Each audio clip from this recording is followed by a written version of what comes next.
ദൈവനാമത്തിന് മഹത്വമുണ്ടാകട്ടെ. പ്രിയരെ, എൻ്റെ പേര് കിഷൻ സാമുൽസ. ഞാൻ CC അസെൻഷൻ കാക്കനാട് സഭ അംഗമാണ്. ജേർണി ത്രൂ ദ സാംസ് 27ാം ദിവസത്തിലേക്ക് എല്ലാവർക്കും സ്വാഗതം. ഇന്ന് നമ്മുടെ ധ്യാനത്തിനായുള്ള വേദഭാഗം സങ്കീർത്തനം 19 1 മുതൽ 6 വരെയുള്ള വാക്യങ്ങളാണ് നാം ചിന്തിക്കുന്നത്.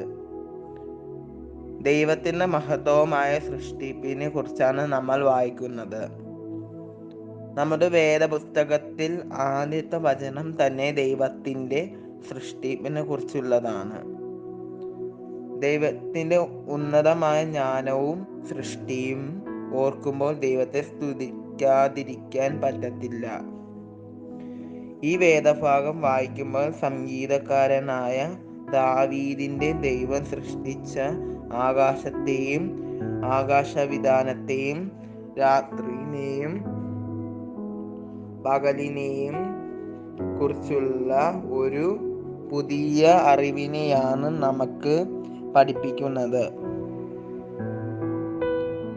ഭക്ഷണമില്ല, വാക്കുകളില്ല, ശബ്ദം കേൾപ്പാനുമില്ല, എന്നിട്ടും ഭൂമിയിൽ എല്ലായിടവും അവയുടെ വചനങ്ങളും പാട്ടുകളും കേൾക്കുപടി ചെയ്യുന്നു. ദൈവം സൂര്യൻ ഒരു കൂടാരം അടിച്ചിരിക്കുന്നു. അത് ഒരു മണവാളനെ പോലെ സുന്ദരനായും രാവിലെ തൻ്റെ വെളിച്ചം ഭൂമിയിൽ കൊടുക്കുവാൻ ഒരു വീരനെ പോലെ ഓട്ടമോടുവാനും സന്തോഷിക്കുന്നു. ആകാശത്തിൻ്റെ അറ്റത്ത് നിന്ന് ഉദയവും മറു അറ്റം വരെ അതിൻ്റെ ചൂടും ഏൽക്കാത്ത ദൈവത്തിൻ്റെ സൃഷ്ടികൾ ഒന്നുപോലും ഭൂമിയിലില്ല. നാം എല്ലാവരും അവധിക്കാലം കിട്ടുമ്പോൾ ഉല്ലാസയാത്ര പോകാറുണ്ട്. നമ്മുടെ യാത്രകളിൽ ദൈവത്തിൻ്റെ മഹത്തായ സൃഷ്ടിപ്പിനെ കാണാറുണ്ട്. നാം കാണുമ്പോൾ ദൈവത്തിൻ്റെ വാക്കുകൊണ്ട് ഉരുവാക്കിയ സകലത്തെയും കണ്ടു സന്തോഷിക്കുന്നു. ദൈവത്തിൻ്റെ കൈവേലയായ നാം ഓരോരുത്തരും നമ്മെ കുറിച്ചും എല്ലായ്പ്പോഴും സന്തോഷിക്കണം. പ്രിയരെ,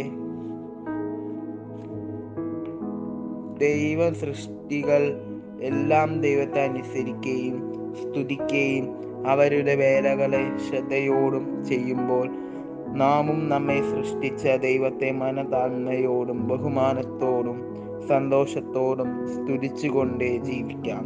നമുക്ക് പ്രാർത്ഥിക്കാം. കർത്താവായ ദൈവമേ, നീ തന്ന ആകാശവും വിധാനവും രാത്രിയും പകലിനും സൂര്യനും എല്ലാറ്റിനും നന്ദി പറയുന്നു.